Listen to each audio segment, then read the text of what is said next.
Yes, the JFK assassination. It is the subject of countless conspiracy theories. But what if I told you that a line of evidence exists that would suggest that JFK was actually assassinated because of his request to various intelligence agencies about all of the information that they possess concerning the UFO phenomenon? This is not a line of evidence that has been widely disseminated or discussed, except for a few high-level ufologists. And I think you will agree that the compelling nature of the evidence itself opens up a Pandora's box and may, in fact, help us solve 2 other assassinations. But I'll get to that.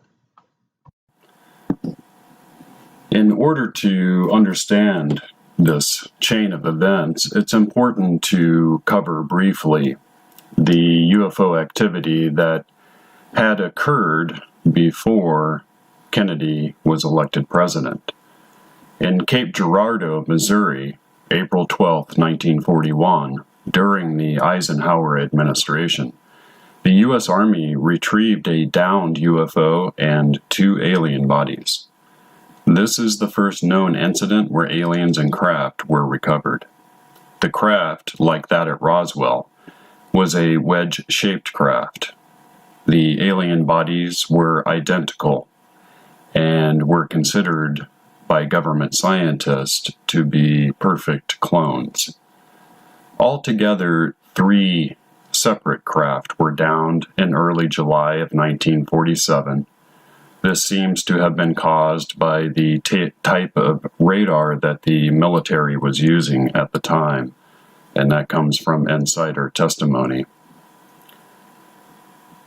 The 3 craft occurred at Roswell and Corona and east of Alamogordo, New Mexico.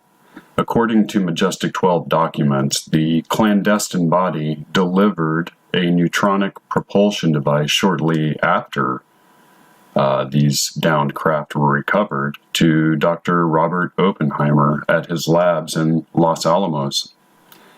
The culmination of this activity led to the founding of the CIA and a super-secret group assembled to assess the threat of the UFO phenomenon. This is known today as Majestic 12. In 1961, when Eisenhower delivered his farewell address to the American people, he warned them about the military-industrial complex. Eisenhower was a war hero and president, and he chose his last address to warn about elements within the national security state that were operating behind the scenes and beyond the oversight of the White House. When he met President-elect Kennedy, Eisenhower no doubt passed on this warning in great detail.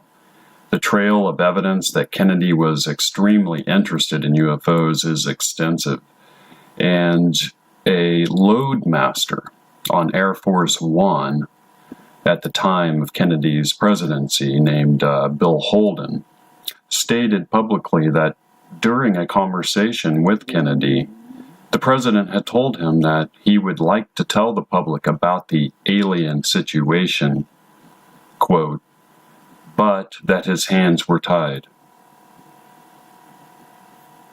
During the course of this investigation, I found a list of UFO events for 1961, and they were in chronological order.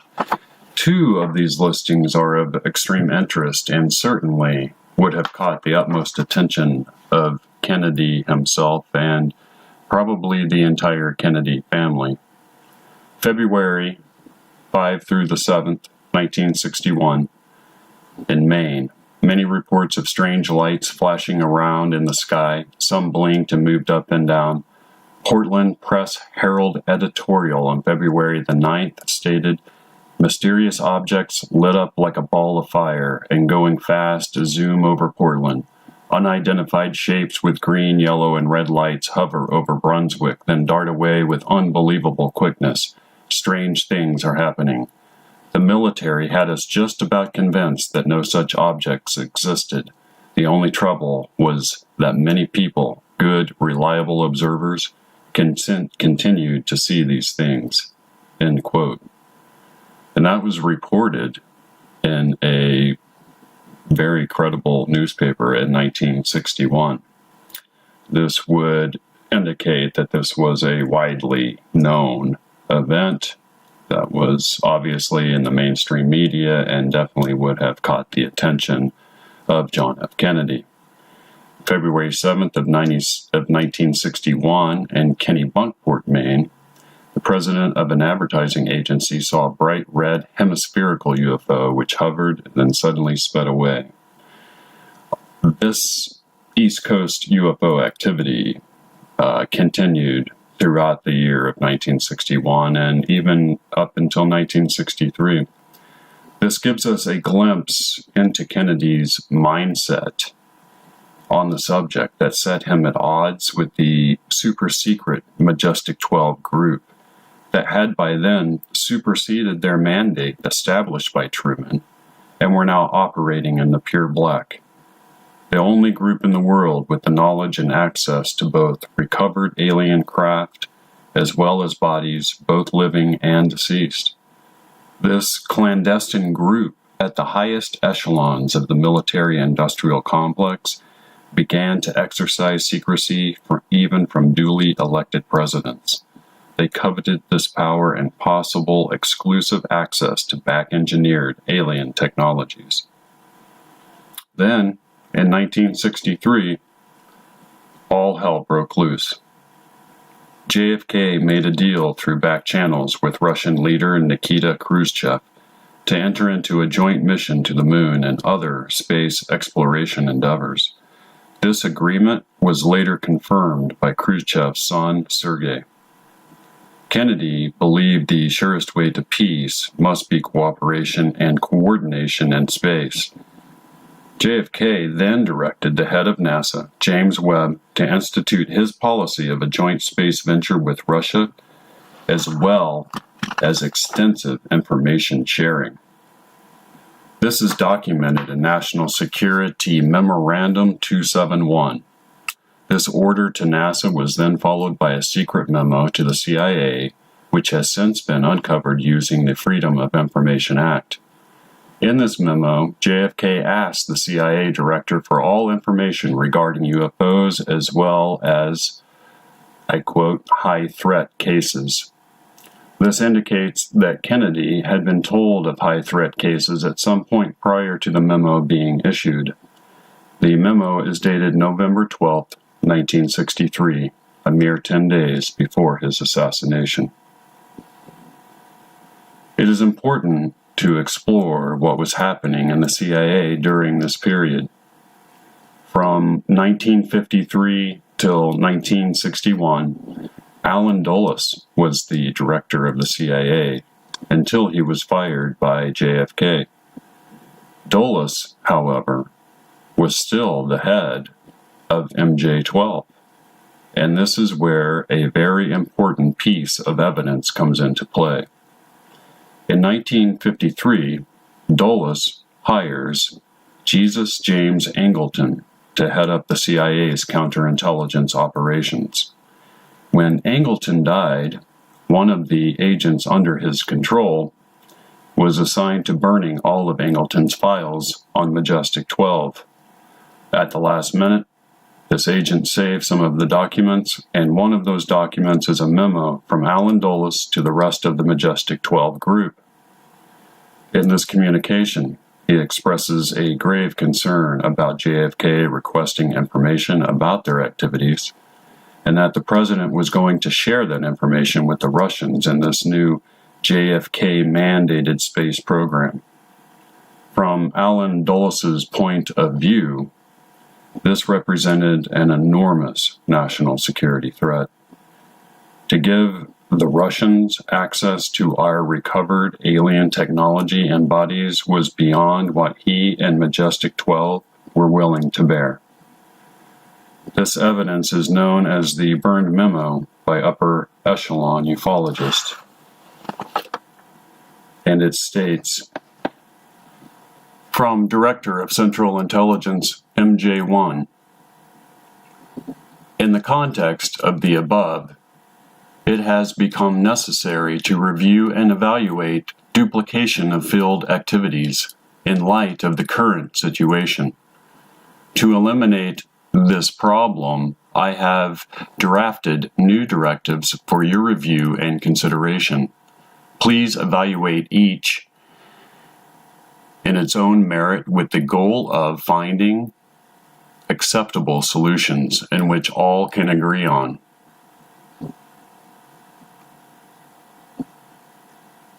You must know Lancer has made inquiries regarding our activities which we cannot allow. Please submit your views no later than October.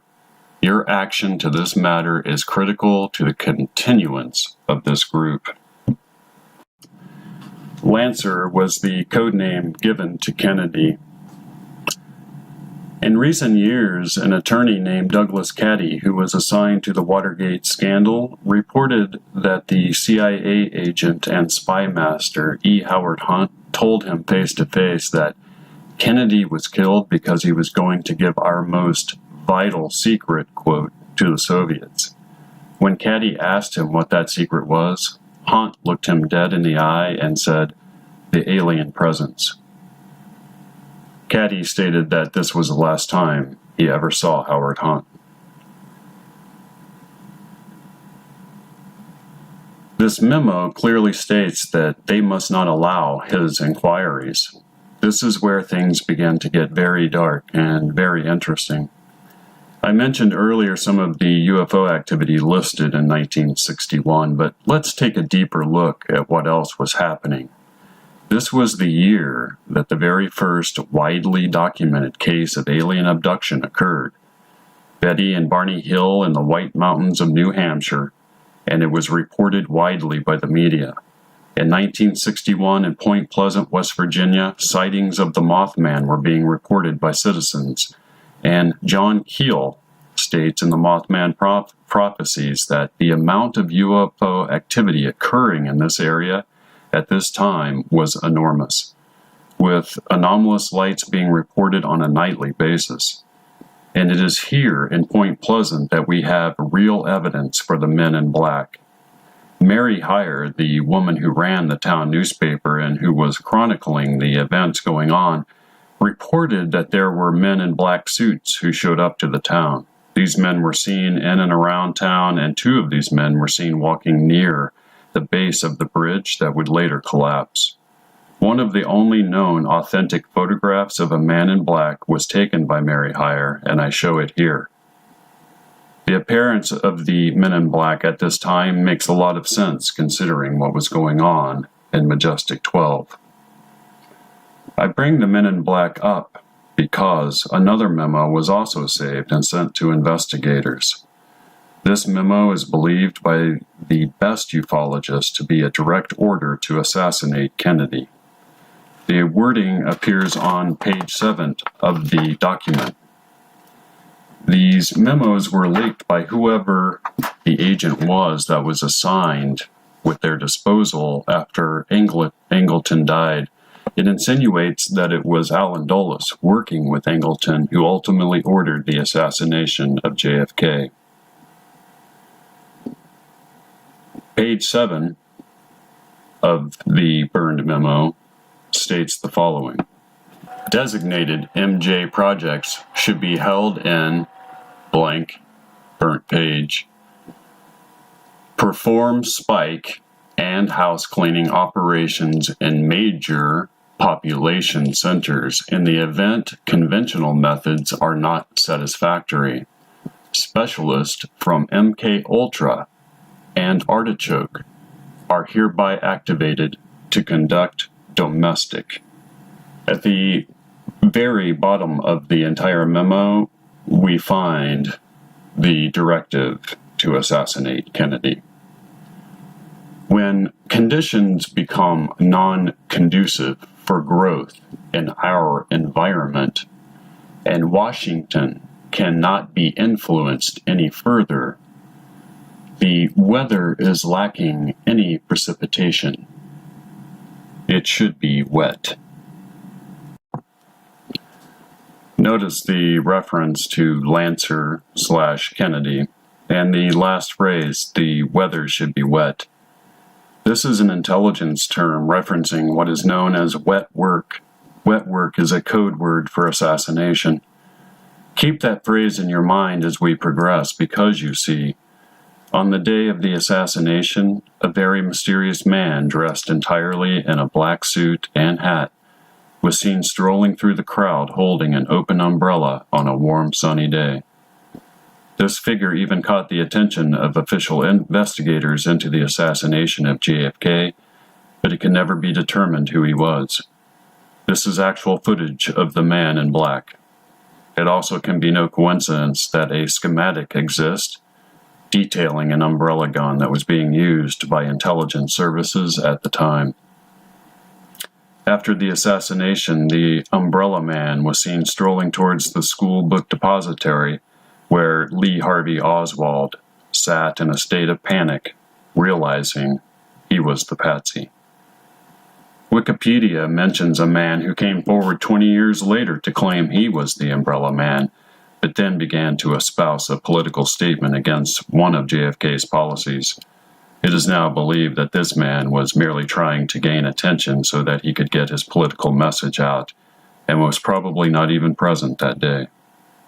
Let's not forget that live aliens were recovered in the 1940s, and many investigators believe the Men in Black to be extraterrestrial in nature. Could it be that the origin of the Men in Black is one of alien hybrids supplied to Majestic 12 by the ETs? And what about Marilyn Monroe and Robert Kennedy? Did JFK share this secret with Marilyn at some point in their affair? And how about Robert? Would his brother keep this most vital secret from him? There are, after all, a lot of unanswered questions regarding both deaths. Alright guys, that's it for this investigative video. Thanks for joining me today, and be sure and show up and join me Thursday nights live for Paranormal Planet, 8 p.m. Central. You'll find a lot of the other episodes on this channel. Make sure you hit subscribe, like, and please share the channel around so other people become aware of the information we have. Thanks again, and I will see you soon. We do paranormal investigations based on proof and debunking. Not everything's paranormal. If you're within 2 hours of Harrisburg, PA, send us an email at centralpainvestigators@gmail.com or give us a call at 717-636-4454.